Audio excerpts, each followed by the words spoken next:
Good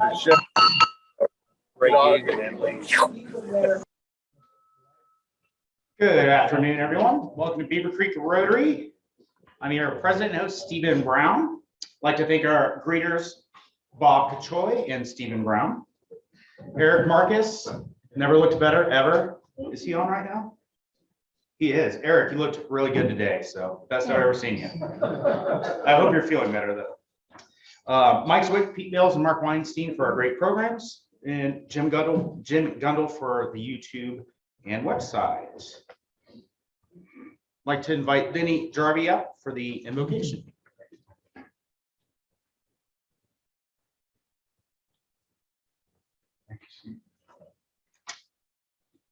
Happy afternoon, everyone. Would you please join me in prayer?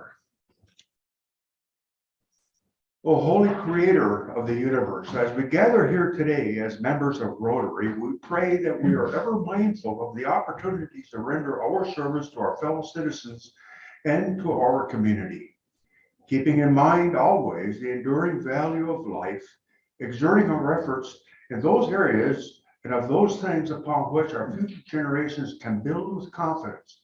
Let us continue to strive to make a better world.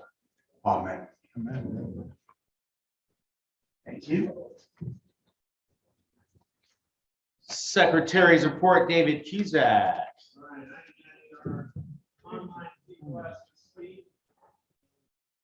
We have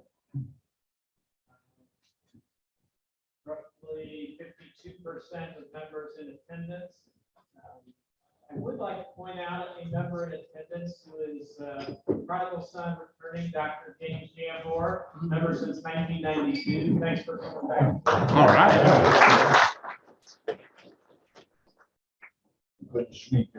Thank you, David. Sergeant at Arms, Brian Lampton.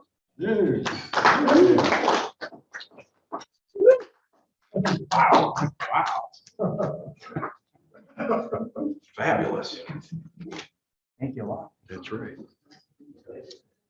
Well, okay, ladies and gentlemen, as you know, we have a great Friday, which is also Friday the 13th. Our weather today is this: sunny, high of 83. It's tonight, it'll be dark.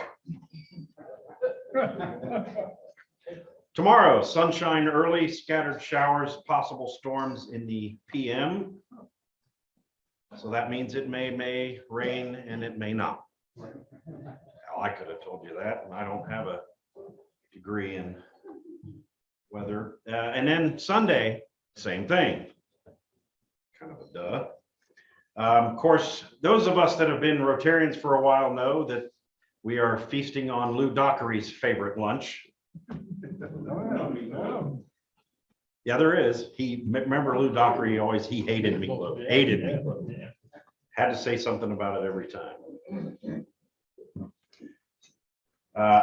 We all know there's a baby food shortage.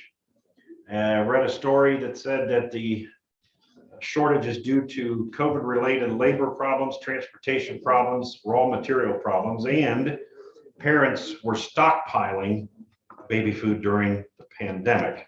Also, Abbott Nutrition had to recall and shut down 2 factories when babies suffered from bacterial infections.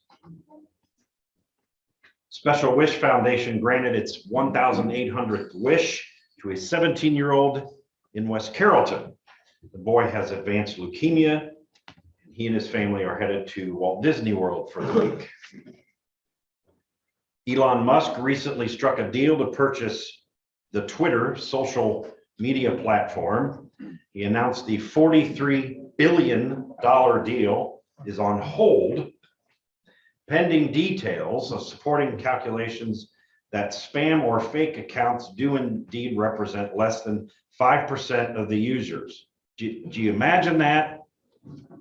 The internet's got fake or spam accounts. Surprise, surprise.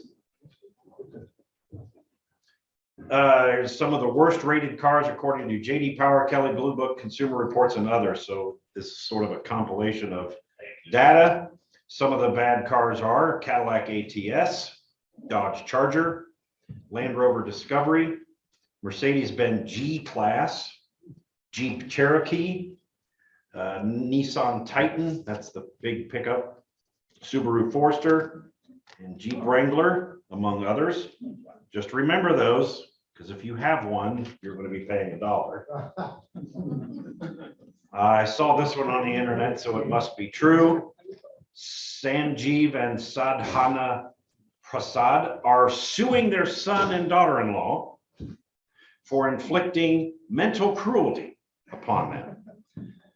Want to know why? For not producing a grandchild.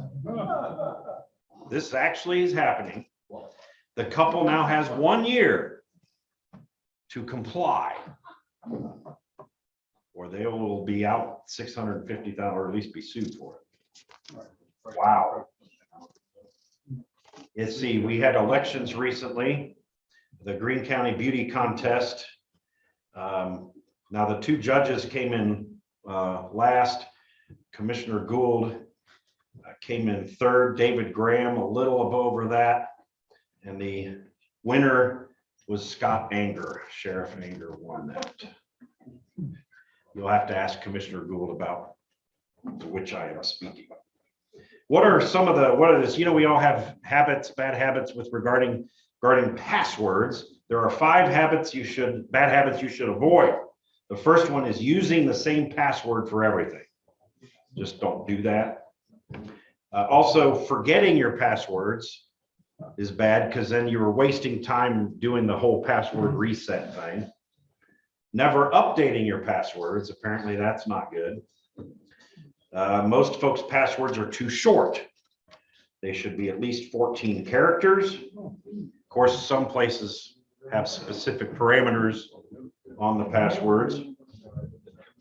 And they talk about you know, instead of having, you know, a couple of words or numbers, you could actually make a whole sentence a password if of course if the machine will let you.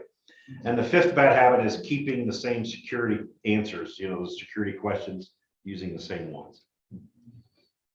All right, so little computer lessons for us. Coweta County, Georgia. Probably saying that wrong. Several houses were evacuated after reports of a possible bomb. The object was a World War II era torpedo found in somebody's garage. The homeowner bought it. He'd had it for 2 weeks. It said he was going to use it as a boat anchor. He had no idea it was a torpedo. So, all right. Okay, I want to see that guy launch his boat. Fairborn celebrating Friday the 13th this evening from 5 to 9 downtown. They're going to have food trucks, live music, and according to the ad, hijinks. Probably something to do with FOI. And if you recall, Fairborn voted in a fora, which is an outdoor refreshment area, means you can consume adult beverages outside walking around downtown. NFL predictions according to ESPN. The Bengals and the Browns are going to win 9.5 games this season. That's the over-under. Cleveland fan, you say no? All right. The Cowboys, 10.5 games. I disagree. Washington, only 7.5 games. Figures. It's my team. Green Bay and Tampa Bay at 11 games. They're the highest. And if this is for Mike Hadley, he's a Niners fan. They're supposed to win 10 games. There you go. Other sporting news. Beavercreek High School hires a new boys or men's basketball coach. Pittman, Coach Pittman's resigned, not retired, resigned. They hired who was an assistant coach, Isaiah Williams. He's been Pittman's assistant for the last 3-4 years. And he was also an assistant at Wayne for 3 years. So he'll be taking over he's already taken over the program. On this day in history in 1846, the United States declares war on Mexico. On this day in 1607, Jamestown settlers arrive. 100 English colonists arrive on the James River in Virginia and founded Jamestown. On this day in 1981, Pope John Paul II was shot.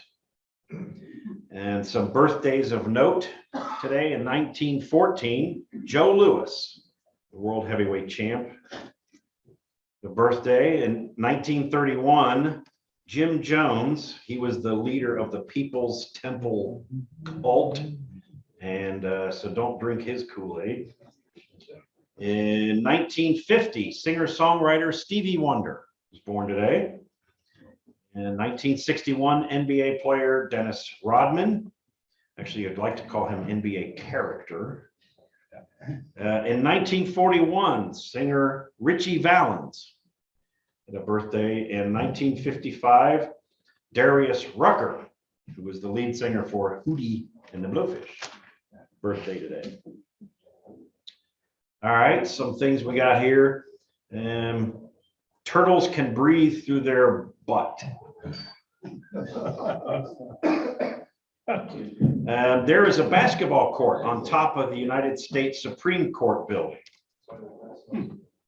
Okay. Looking at old photographs can improve your mood. Your tongue print is as unique as your thumbprint.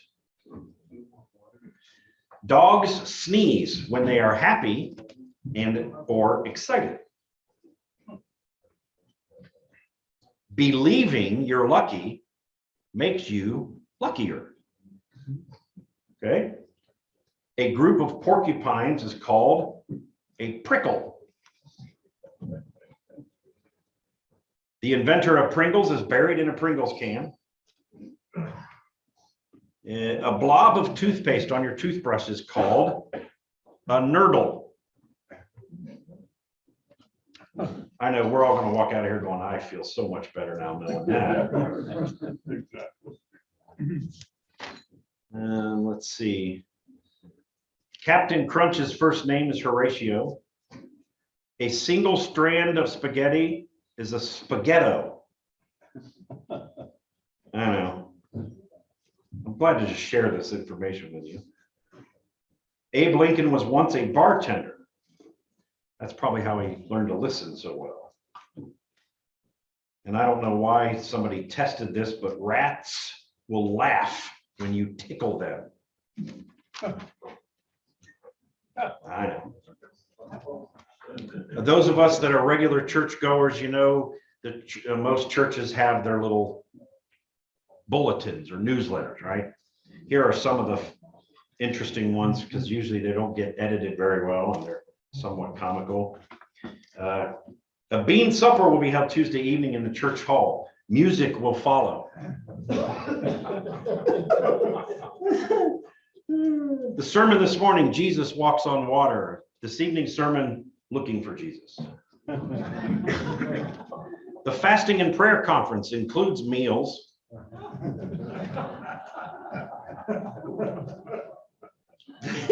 Next Thursday, there'll be tryouts for the choir. They need all the help they can get. And another choir one. At this evening service tonight, the sermon topic will be, what is hell? Come early and listen to the choir practice. Yeah, I know. Just a typo in this one. The church will host an evening of fine dining, super entertainment, and gracious hostility. Maybe not. Yeah, another typo. This evening at 7 p.m., the hymn singing in the park across the church. Bring a blanket and come prepared to sin. Sing, I believe. The low self-esteem support group will meet Thursday at 7. Please use the back door. And this is my favorite. Weight Watchers will meet at 7 p.m. at the First Presbyterian Church.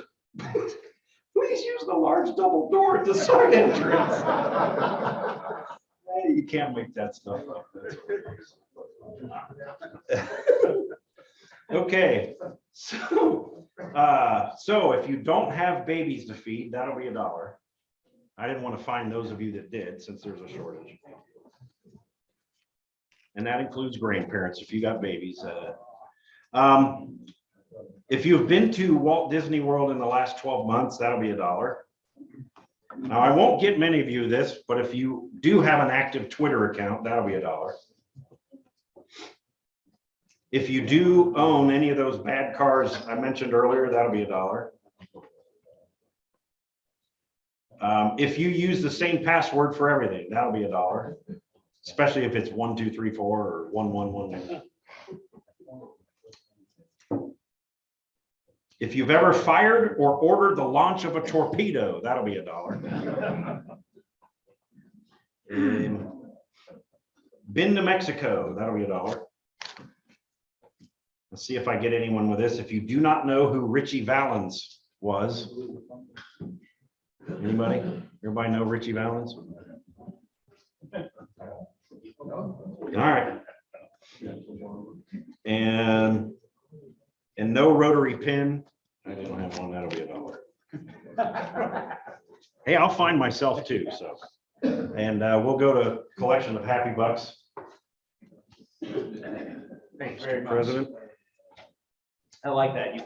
You come up with the finds and you find yourself. Of course. Very nice. Happy bucks. Mike? I'm glad Don Adams is in bourbon country and Brian's here.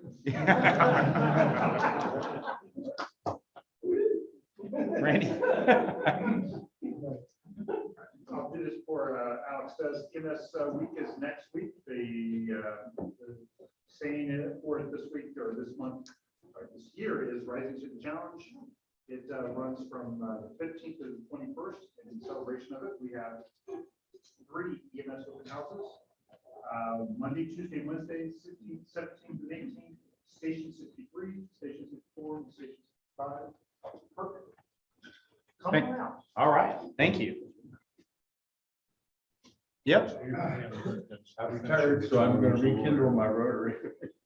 I like it. And there we go. Welcome back. Beth? And I want to thank everyone who helped with the Rotary Day of Service on April 30th. We made a significant impact on the Edgemont and Madden Hills neighborhoods. Cleaned up 19.7 tons of trash in the areas. There were 149 smoke detectors that were installed in about 78 different homes. And then our club and other Rotarians and the BB football team helped clean up a children's garden and then also some of our. So I want to thank everyone. Absolutely. Yeah, I'd like to thank you, Beth, for putting that together. The weather was not looking like it was going to be good, and it was amazing out. And yeah, it was nice seeing the football players there, ED football players. So while we were doing the garden, you had other young students all going around with huge trash bags. And it was a really, really nice experience. You did a wonderful job. I do have a great picture of both you trying to throw this huge bin into this trash heap. So if anyone wants to see that, it's pretty good. But yeah, it was a great event. Anyone else? I've got 2. Stephen, for the Fountain Day last Friday was wonderful, and I laughed because he mentioned me after. He's like, "There's just so many moving parts to this," and I was like, "Oh, I know all about a lot of moving parts." So that spoke to me. Thank you. And then 2, I got to go to McGee Marsh. If y'all have never been, Audubon National Wildlife Refuge, which is just east of Toledo. I learned there used to be a giant swamp that's stretched from Toledo to Port Clinton and then 100 miles southwest. And of course, we did what humans do. A little bit's left. But in one day there, I was able to spot 90 different species of birds. And I got one I had never seen in person before. I think a lot of y'all might appreciate. Was really up close. By dumb luck, I saw an eastern whippoorwill. For those who remember, they used to be a lot more. They lost about 60% of their species now. But a muskrat startled him, and he landed about 3 feet away from me and perched perfectly still. I've never seen one because they don't move during the day. So I thought that was a pretty cool experience. Yeah, It's a awesome. beautiful place too. Thank you. Anyone else? Shannon, what you got for me today? So we get to camp this weekend. Got some nice weather for that. According to Brian, it may or may not rain. It'll be hot or cold, so that's exciting. We're doing a pioneering camp out. There is nothing cooler than taking a big pile of rope and a bunch of sticks and creating something that the kids climb up and over and off of. So gotta make a big bridge. It's kind of cool. We call it the sketchy bridge. It's Sketchy. Sketchy. I like that. But pretty happy for that. Nice. All right, let's do the raffle here. Last four is 6205. 6205. All right. Just a reminder, half of our proceeds go to our annual Christmas basket. What's he pulling here? Well, let him know. He knows. Oh, $5, baby. No. Nice. Our raffle prize is growing by the minute. I love it. I do have a couple announcements. I want to thank everyone that attended the Founders Day. It was a great time. Huge thanks to my board as well for helping out. Don Adams helped out a lot. It was very nice. Actually, Scott Hadley's family came and spoke for a little bit. That was pretty emotional, but I believe it was the sister, his daughter. She spoke obviously very highly of Rotary and Beavercreek Rotary, but how passionate Scott is in Rotary, which I think we all already know that, but for his family to come was really nice. And for those that don't know, our service award, Carol Graff is who won this year. So it was really nice of her to come. Thank you, Beth, for getting that together. Typically I like to surprise the person, but Carol already had plans that night. So we went ahead and told her and she canceled her plans. So that worked out really well. But yeah, it was a great event. Next year is the big one. So I'm glad we have the person in charge of that is Brandon, and he's used to big events. So next year will be our 50th. And we already have a date, actually worked out perfectly. So May 12th of next year will be our 50th annual Founders Day, which May 12th is significant because it will be exactly 50 years of Beavercreek Rotary. So pretty excited. Eric did the budget, gave me unlimited funds. There you go. Yeah.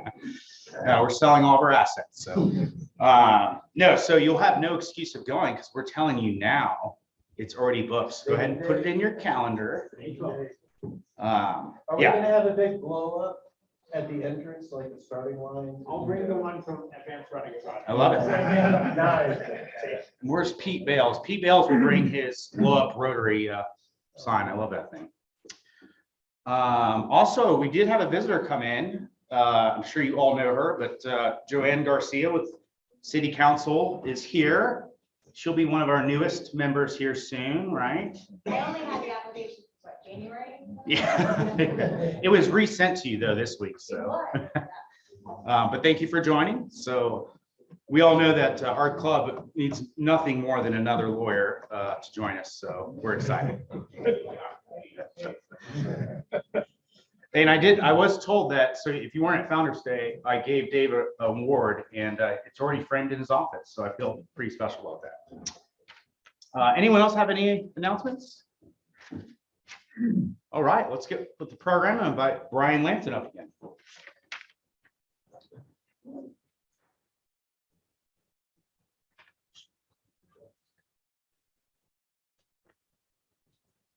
Well, it's my privilege and honor to introduce our presenter today, Dave Tillotson III. He's a member of the Senior Executive Service Director of the National Museum of the United States Air Force, Wright-Patterson Air Force Base. The museum director, he manages the world's largest and oldest military aviation museum, portraying the heritage and traditions of the Air Force through specialized exhibits.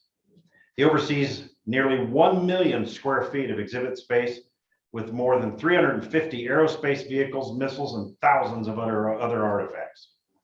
He also provides technical and professional guidance to the United States Air Force Heritage Program, which includes more than 2,400 airspace vehicles, 46,000 other artifacts on loan to nearly 780 domestic and international military heritage activities, civilian museums, cities, municipalities, and veterans organizations.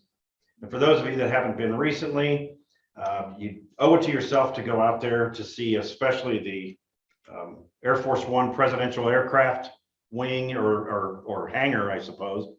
And also my favorite, Memphis Belle. It's fully restored and it's there. So at this time, ladies and gentlemen, David Tillotson.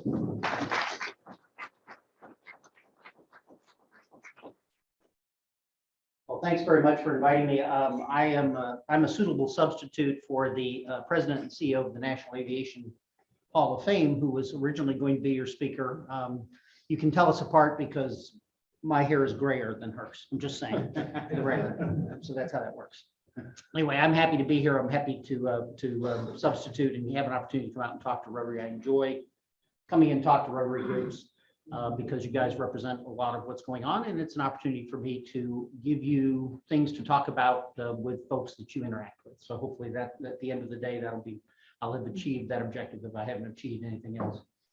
I am not from Ohio. I get that question periodically. I don't get it as much anymore because I've now been here about 3 years. I've never been stationed at Wright-Patterson Air Force Base. I came specifically for this job, as I told people 3 years ago when I got here. It is the only job at that point in 47 years of Air Force service that I asked for and got. So I am here. I am here because I want to be here. So that's the good news. And I've enjoyed it in the 3 years that I've been here, and I anticipate being here several more years. So I'm looking forward to continuing to interact with the community and hoping to make the museum, you view the museum as more a part of your community option set rather than just something that kind of sits on Wright-Patterson Air Force Base and you bring out of town visitors to because you have nothing better you can think of them to do. So we want to make it a little more interactive. So hopefully we're achieving that over time. And if you haven't reached out to us, please do that. We pretty much are willing to entertain anybody as long as we don't cause a big ruckus. So I don't think we've quite gotten into weddings yet. That's been the one thing we haven't really stepped into, but we have done a high school prom. So there you are. I chose to speak about some things today about the museum because normally museum speakers are going to inundate you, particularly with an Air Force museum, we're going to inundate you with airplanes. And so I'm going to have an airplane picture or two. So for those of you that are about to go through airplane withdrawal, breathe through your nose, don't make it sound like snorting. I will put an airplane picture up there. But I wanted to talk about the museum in context of other ways to look at it, because I do get a lot of feedback that says, you know, I'd like to bring people out there, or I have friends that might want to go, but you know, they don't want to go and just talk about people getting bombs dropped on them. Now, personally, I can't see why that's a problem. 47 years in the Air Force, but apparently there are some people who don't see that as a positive thing. So there you are. So I wanted to talk about a couple of other things that your museum talks about. And we are working hard to create things for people to come and look at so that you have a variety of things that you can perhaps consider. So this is the exhibit complex. As mentioned, it's 1 million square feet. I will note that getting from the front, which is somewhere up here, to the back is about a 10 to 15 minute walk on concrete. So here's the good news. If you are mobility challenged, there are free, let me repeat, free electric scooters that you can get, although it is a bit of a first come, first serve kind of situation. Parking is free, the entrance is free. We will make you walk through the gift shop on the way out, so keep your hand on the wall. But you know, we're a museum, we'll do that too. So let's talk a little bit about these other things. So when the first thing we do is when we talk about the Air Force and people talk about the Air Force, they talk about all the pilots and everybody else. And you talk about the Wright brothers and you talk about the first Army guys who became pilots like Hap Arnold, et cetera. That's normally how it goes. And we overlook kind of a small group of people, not a small group. 80% of the Air Force is in this small group of people. And that's the enlisted force. This is the first enlisted member in the United States Air Force. His name is Eddie Ward. 2 officers, 1 enlisted guy. Eddie Ward is a dirigible pilot. Eddie Ward is an aircraft maintainer. He has to teach himself to do that. At the end of his career, he helps the then agency known as the National Advisory Committee on Aeronautics, which later becomes NASA, build their first ever wind tunnel at Langley Air Force Base. This is a non-trivial skill set. Here's a couple of interesting pictures, and there's an airplane in the background. I worked one in. There you are. It's all there. I'm not going to talk about it, but there it is. I'm going to talk about this. This is the Kettering bug. If you walk through the museum, you've seen this. You kind of go, what the heck is that all about? Guy named Kettering, yeah, same Kettering family. Yep, sorry, can't get past it. Was working on this in 1918, 1919. It's a flying torpedo. Funny, we should talk about that. So has anybody had a reason to launch a torpedo? Here's one. But this thing would take off, climb to an altitude, steer a course, fly a certain distance. The wings would fall off, the torpedo, the bomb would fall to the ground. As a bomb, it's a stone cold loser. But you know what this is? This is the start of autopilot. You're welcome. Right here. Autopilot in your airplanes, this is where this starts. This is a Liberty engine buried under all of this equipment here. That's an engine that was developed in World War I, 1918. And the problem with piston engines with airplanes is much like a piston engine in your car, if you haven't transitioned to a fully electric car, if you ever taken your piston engine car and driven it up something like Pikes Peak to 14,000 feet, the power drops off because there's less air and the engine sucks in less air.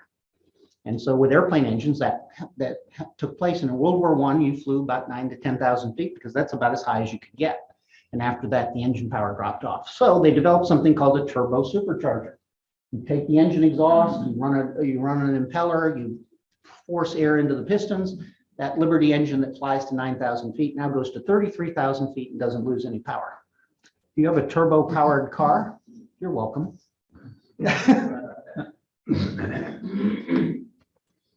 What year was that? 1920. Yeah.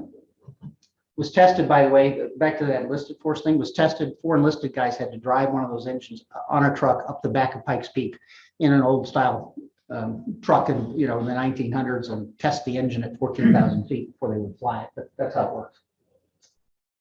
Billy Mitchell, pardon me, Jimmy Doolittle. Everybody knows the Jimmy Doolittle raid, the Doolittle raid on Tokyo. Yes, pretty good historic event. This is Jimmy Doolittle, the short guy right here. He actually is short. This is Jimmy Doolittle in 1925 with his colleague Cy Bettis, and they're about to win respectively the Schneider Cup Trophy race for seaplanes and the Pulitzer race for land planes. By the way, they're flying the same airplane. They just took the wheels off and put pontoons on. So that's flying for the U.S. Army. Jimmy Doolittle is the first person in the United States to have a PhD in aeronautical engineering. And he does all this before he goes and flies the Doolittle raid. So Jimmy Doolittle is no piker when it comes to aviation. There's a reason they picked him to fly a bomber off an aircraft carrier. In between World War I and World War II, exploration is going on. And basically the US is showing its flag in 2 exercises. One is called the Pan American Tour. I'm stepping back. They flew from up here all the way down the coast of South America and all the way back up this coast in these seaplanes. And then they had another Douglas Around the World flight where they flew the airplanes and at various points put on wheels and put on pontoons. Why seaplanes? No airports. So they landed on ports, they landed on lakes. In fact, in the 1930s, the airlines flew flying boats. The Pan American Airlines starts by flying flying boats called the Pan American Clippers, named after the old Clipper ships, because there were no airports. And so airplanes flew seaport to seaport. But opportunity for the US to show the flag going all around both South America and the world. And this takes place in the 20s. Also in the 20s, the US Army gets asked to do a couple things. The ground army gets tasked to map roads out in the western US. The Army Air Service gets tasked using specially developed cameras to go create maps of the United States by taking aerial photography. We take maps for granted today. They get produced by satellites, they get produced by other means, but they used to get produced by people who did surveys and then did hand drawings. And this was a massive step forward to produce accurate maps of your local area. Things you take for granted today had to be developed. Hap Arnold led a flight of these aircraft, B-10s, up to Alaska to do a similar mission in the 1930s and won a McKay trophy for that exercise. So kind of interesting things going on from the 1920s and 30s in the research area, and some of them right here in Dayton. At McCook Field, which is the old test field that was north of Dayton, they worked between the wars on free fall parachuting. In World War I, pilots didn't wear parachutes.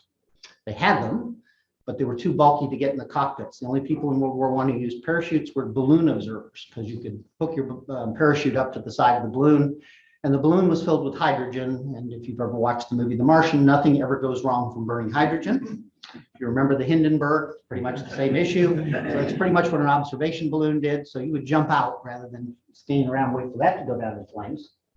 So, but some poor Sergeant Botticelli, does 500 free fall jumps by hanging on the wing of an airplane like that and letting himself slide off at McCook Field 500 times to develop free fall parachutes, which not only makes flying in World War II safer, but also leads to sport parachuting, quite frankly. Aerial landing lights developed right here in Dayton. Also variable pitch propellers and a number of other initiatives, because the Army's Development Center was at Wright Field. The same field that the Air Force Museum sits on is the development center for the US Army all the way up to the end of World War II. It's where all the airplanes were tested, right there at your own Wright Field, which is a pretty cool thing to think about. The first B-17 was tested there.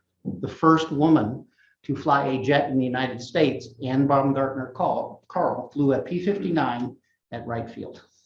And she was the first woman in the United States to fly a jet. Pretty cool. Right here in Dayton. And after that, because we had jets, you had to go someplace else.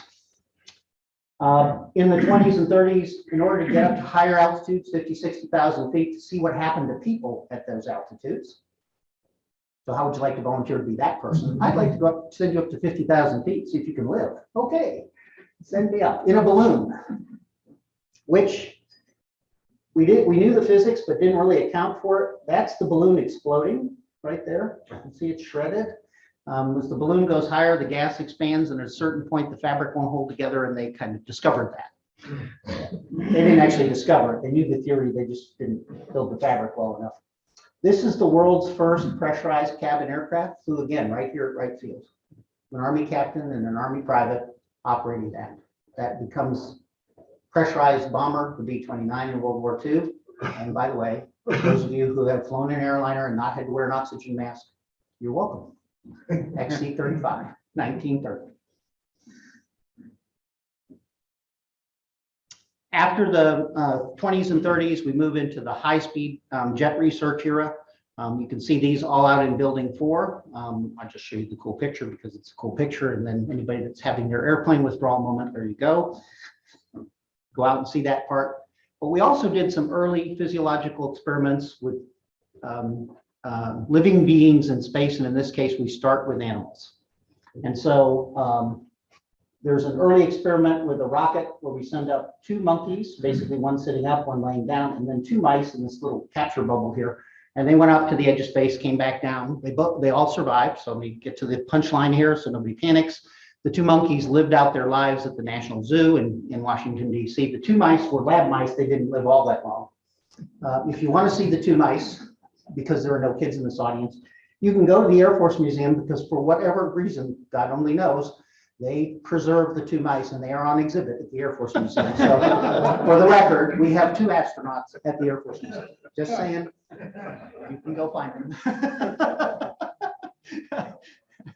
Sorry, a little macabre, and I can't account for it, but there it is.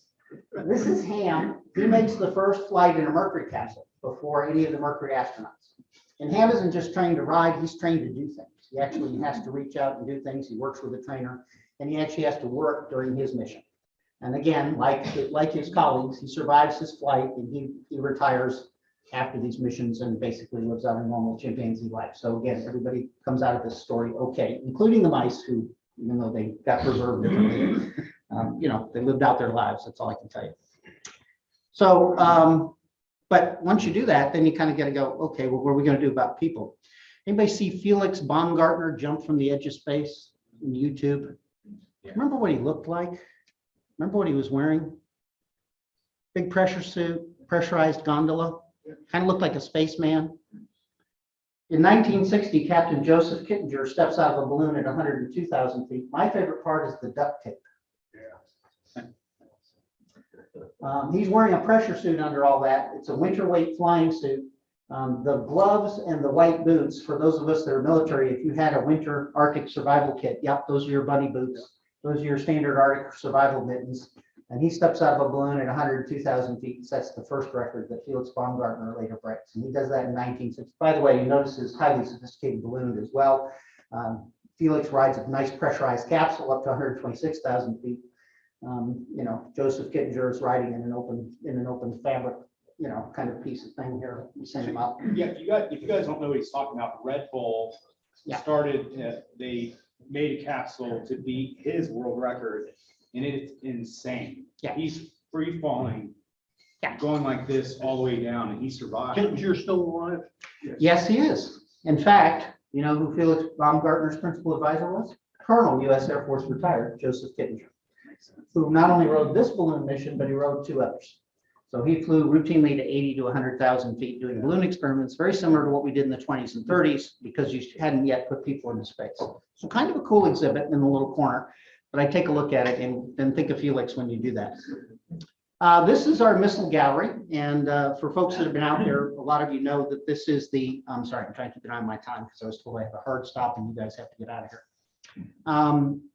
This is configured mostly for intermediate and intercontinental range ballistic missiles, but we're starting to make some changes in this gallery because this area and this activity is shared with NASA all throughout NASA's life. The early space program is powered by research that's done by the Army, the Navy, the Air Force, and NASA all working together. And I mention this because this missile and this missile and this missile, which are all military missiles, were all used to power various parts of NASA's program. And one that we're about to put on exhibit as well. This is Mercury. It goes into suborbital flight, meaning the up and down missions, the first two, with the Redstone rocket, which is a cousin to one of those missiles in the previous room. It goes into orbit on the Atlas missile, which is the Air Force's first intercontinental ballistic missile. And we have that in restoration right now up at Akron. It's being restored. And when it comes back to the museum, it will have a Mercury capsule on top. So we will make that connection very visible to you sometime in July time period. The biggest missile in that gallery that I kind of pointed out was the missile that put the Gemini program into orbit. So the Gemini rides to orbit on Titan II.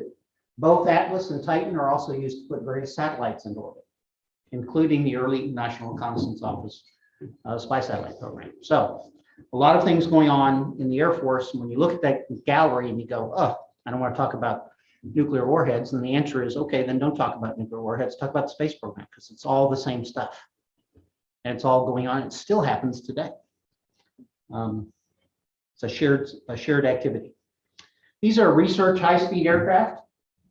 We don't have Glamorous Glennis, which was the X-1 that Chuck Yeager flew to initially break the speed of sound and level flight. This is the X-1B.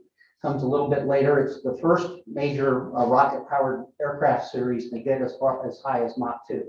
One of the flight test pilots who gets his start in the X-1B program is an obscure Ohio native named Neil Armstrong, and he flies, in fact, this particular aircraft, the X-1B.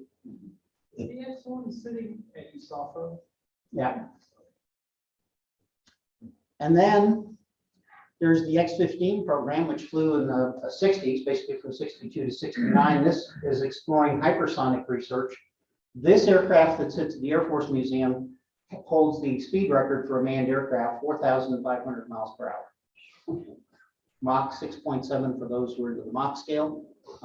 It flew its last mission on that flight because they estimated the skin temperature would go to 2,000 degrees. It went to 3,000, it nearly burned through. But the pilot, Major White, was able to get back on the ground, but it never flew again.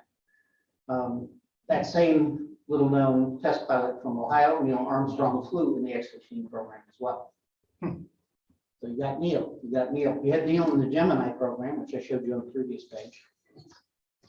These are lifting bodies. They were designed to answer the question of what can you put into space bring back through high speed, high heat, and still be able to fly. So they tested a bunch of shapes to do that.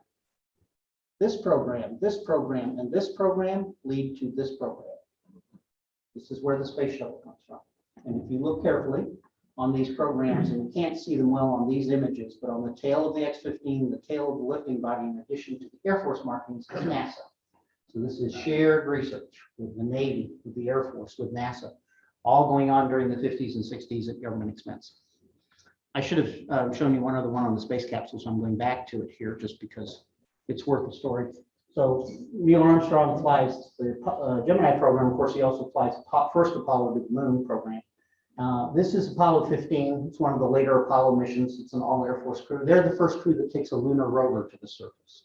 So you can see that at the museum. I'm pretty sure they took the lunar rover because it's 3 Air Force pilots. They looked at each other and went, yeah, I'm not walking. Let's take the golf cart. Just saying, pretty much how it So what about the people stories? Well, there's a lot of people stories. And if I asked you who the first African-American was to fly in air combat and you struggled to come up with one of the names of the Tuskegee Airmen, you were off by 30 years in one war. Bullard. Yep, Bullard. Eugene Charles Bullard flies in World War I.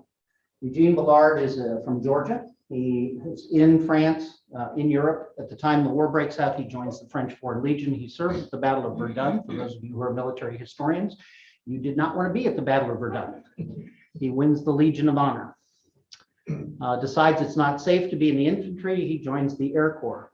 Remember, the average life expectancy for a pilot on the Western Front is 2.5 weeks. So he flies with the Lafayette Corps, that group of Americans that flies for the French. He is a member of the Lafayette Corps. He flies with a monkey. Don't ask me why. The Lafayette Corps also had 2 lions as their mascots named Whiskey and Soda. So there you are. Anyway, after this unit transfers back to the Army Air Service when the U.S. joins the war, obviously can't transfer back because it's a segregated service. So he serves out with the French Army. After the war, he stays in France, joins the French Army again in World War II, serves on the Maginot Line. He's wounded. He's repatriated to the United States. Serves out as a longshoreman, stays in the United States for the rest of his life. He goes back to France, invited back because he's the Legion of Honor holder, to the interment of the unknown soldier from World War II. So he stands in the honor guard at the Arc de Triomphe. And when he dies, he's buried in a French military cemetery in New York with full military honors. Eugene Charles Bullard sets the stage. The Tuskegee Airmen follow in World War II. Segregated units in World War II, for the most part, were black enlisted personnel commanded by white officers. What makes the Tuskegee Airmen different is they are all black. Black officers, black enlisted members, an all black unit. The success of this unit and others causes President Truman in 1948 to direct by executive order, even though there were segregation laws in the United States, to desegregate the new Department of Defense. The Air Force is the first service to desegregate. I will not tell you that went smoothly, but it happened. That happened by 1949. The Air Force sets that standard. Didn't go well, but it went. So kind of cool. In 1942, the U.S. Army surrenders in the Philippines. When it does, 50, that's digits 50, Army and Navy nurses become prisoners of war. They survive the war because they're interned with civilians that the Japanese captured in World War II. They're put into a civilian internment camp, and that's where they, outside Manila, and that's where they spend the rest of the war. But they opted not to be evacuated. They stayed and served. Army nurses went to Hap Arnold in World War II and said, we can improve survivability on the battlefield. So air medical evacuation, movement of patients by air, starts in World War II because Army nurses going to Hap Arnold, and it's one of the ones he says yes to. For the record, he says no to jet engines, and he says no to one other thing initially, but he says yes to the nurses. Within a day of the landings at Normandy, there are C-47s landing on the beach at Normandy with nurses pulling people off the beach. There are gliders that are towed by C-47s in World War II as part of the way you get in from airborne unit. At the Remagen Bridge, you can't get a C-47 on the ground, so one of the flight nurses gets in a glider, and another glider follows them in, and they make a glider assault into the Remagen Bridgehead. She loads with the medics, litter patients into the gliders. They get back in the gliders. A C-47 comes by and yanks them off the ground. Flight nurses are on the front lines, starting in World War II and continuing through Korea. The only women in the Air Force allowed on the Korean Peninsula during the combat time were flight nurses. Interesting. Starts in World War II. Women after that move into non-flying positions, maintenance, civil engineering, et cetera. This is the first civil engineer who was a woman, General T.C. Carter. And then later, they returned to routes that are established back in 1942. In 1942, the Women's Air Force service pilots fly every airplane in the Army Air Force inventory, including the B-29. Including the B-29. In fact, Paul Tibbets, who commands the nuclear force, or the atomic force, is having problems with his male pilots not liking the B-29. He takes 2 WASP pilots, trains them in 2 days to fly the B-29, and has them give orientation rides to the men. Needless to say, the complaints stopped. True story. 1944, they're disbanded. Hap Arnold did not want to do this to begin with. He did it reluctantly, and as soon as he could shut it down, he did. It's not until 1976 that we reintroduced in the Air Force women back into the flying corps. The first class graduates in 77. These are the flight suits of the first graduating class. They became cargo pilots, tanker pilots, et cetera. They couldn't fly combat. But by 1999, they were back into all the flying roles in the Air Force. And today, you basically have to be qualified to do the job. That's the current policy. So that transition occurs. In 1959 to 1961, while the Mercury 7 program was going on, the 7 Mercury astronauts, there was a parallel program set up by Jackie Cochran, who helped form the Women's Air Force Service Pilots. And there's another group in parallel called the Mercury 13. It's 13 women who go through all the same physiological and physical tests as their male counterparts. In 1961, Congress says, not going to do that program. Jerry Cobb in that program qualified in the top 2% of all astronaut candidates male working there. 61 Congress says, we're not going to put a woman in space. Too risky, we're putting male test pilots up. In 1963, the Soviets put Valentina Tereshkova in orbit. Just for the record, 1961, we were ready to go. Eileen Collins is the first female shuttle pilot. She's Air Force, but she is the first female shuttle pilot at all. First woman in space on the US side doesn't occur until 1985, and that's Sally Ride, a civilian who flies as a mission specialist in the shuttle. Cargo airplanes never get a lot of good billing, but in World War II, this becomes one of the things that we learned to do really well. These are the 2 major cargo airplanes from World War II.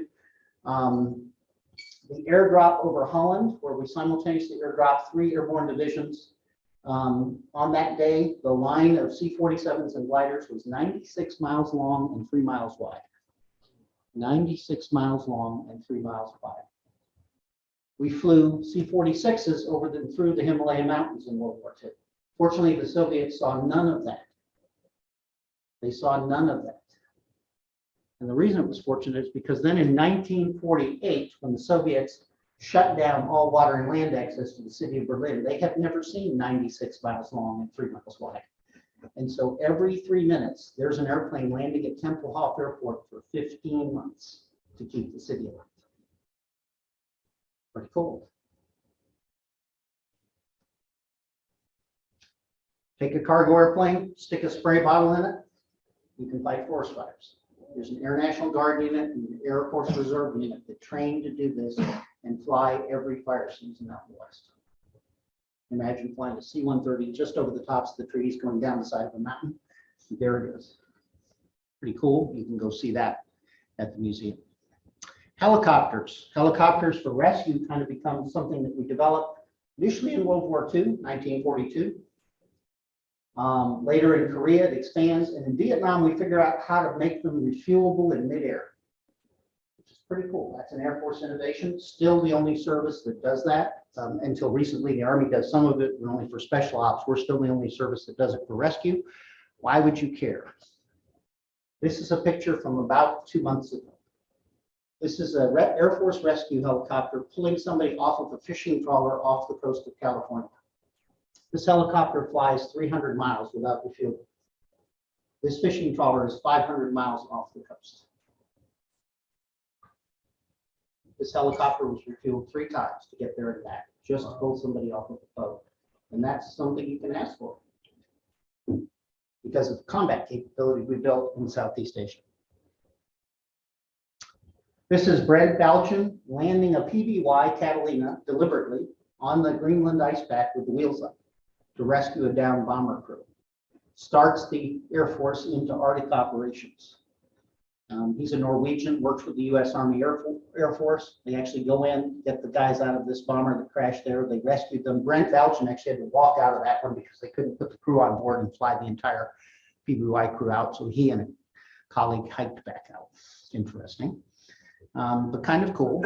So got us into the Arctic thing. What do we do with that today? This is another one of those C-130s down with skis on it. Every year since 1955, the Department of Defense flies onto the Antarctic ice cap and resupplies all the scientific stations. It's called Operation Deep Freeze. We have an exhibit on it. Since 1999, that mission belongs to the Air Force, and it belongs specifically to an Air National Guard unit in New York that trains to land on snow and ice all year round. And that's what they do. And so they go down and fly off the Antarctic ice. You can tell this is Antarctic summer because it's daylight. Because Antarctic winter, it'd be dark. That's it. Some way different to look at your National Museum of the United States Air Force. We have cool airplanes, but we have cooler stories. And you should go out and take a look at it. Just remember, we're free. I put out a brochure. There's a little scan bar. Encourage you to look at that. If you've got kids, you can launch rockets at the end of July for free. Their kids can. If you don't have kids, rent one because you're not going to be able to do it yourself. I'm just saying. We have traveling memorials from World War II, Vietnam, and Korea all coming in this year. So take a look at the times for those. They will be in. Please find an opportunity to do that. And thank you for your time today. Appreciate it. Yes, sir. Time for a couple questions. All right. Sure. I have a question. I'll Sure. Go ahead. So you talked about the missile. I think it was a missile. It's being rebuilt in Akron. Yes. So what's in Akron? Actually, there's a company that does restoration on missiles. They've done a couple for NASA exhibit. They did a Saturn V. They also did another Atlas, and they have a fiberglass cast of a Mercury capsule. So when we wanted to do the restoration of our missile, just from a workload management point of view, we didn't want to devote our team to that. So we cast about for a commercial company that could do that. And there's one just happens to be up in Akron that we knew of, and so it's up there being restored. But they've done work for NASA museums before, so they seem pretty reputable. We're going with them. Yes, sir. Kind of more of a comment than a question, I guess.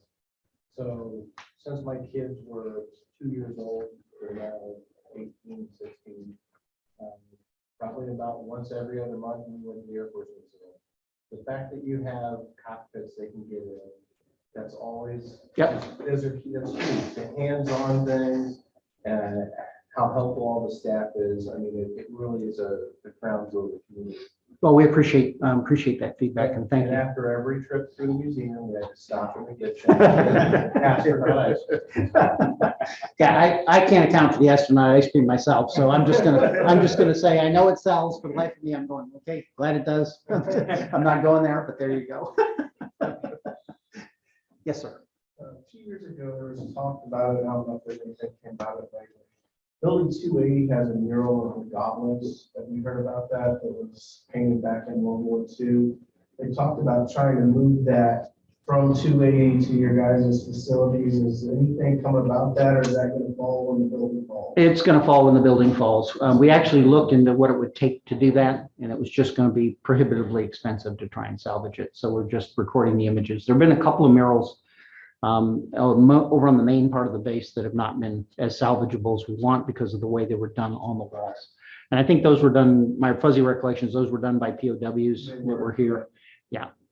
And actually, I think they were, I don't know if they were POWs or if they were nationals that were rounded up because they weren't from America. Yeah. So anyway, unfortunately, no. And I will tell you, we've tried to salvage a lot of things. We brought some walls back from Iraq, from some of the staging areas and so forth. And we were able to, during the drawdown in Afghanistan, the command asked us to take possession of a couple of T-wall sections that had been painted as a memorial to the air advisors. And so we agreed to take those. That's 50,000 pounds of concrete that had to be moved. So it was a little expensive. So needless to say, they weren't going to do it for everything. And this was before the decision to evacuate. So this was not at a chaos time or anything. This was just to do this stuff takes a lot of effort. So, but we are get some. Yes, sir. Do you have any photographs of the first wing dedication? Richard Nixon, Mrs. Kettering, there was a writing up there. A congressman from the district, I'll never forget, Charles Whalen, refused to go because he opposed the war in Vietnam. He was outside the gates with the pickets when people were going in. Oh, that's funny. Do you have any photographs? We do have photographs from that time period. I'll have to go look those up. Yes. That was hilarious. All right. Yeah, thank you. again. Oh, you're welcome. Thank you. All right, per our tradition, we always donate a book to, oh yeah, you're good. We donate a book, we're gonna have you sign it, but it's gonna go to the Greene County Library. It's called The Dream of Space. So perfectly picked out. So I'll have you sign it after the meeting. Yeah, thanks again for coming. Love the museum. I used to work in hotels and it's crazy how many millions of people come a year to date just for the museum. So obviously the history of the museum and everything is amazing, but the economic impact you guys do here in this economy is amazing. So thank you. Anything else for the good of the club? Perfect. Let's rise for the pledge.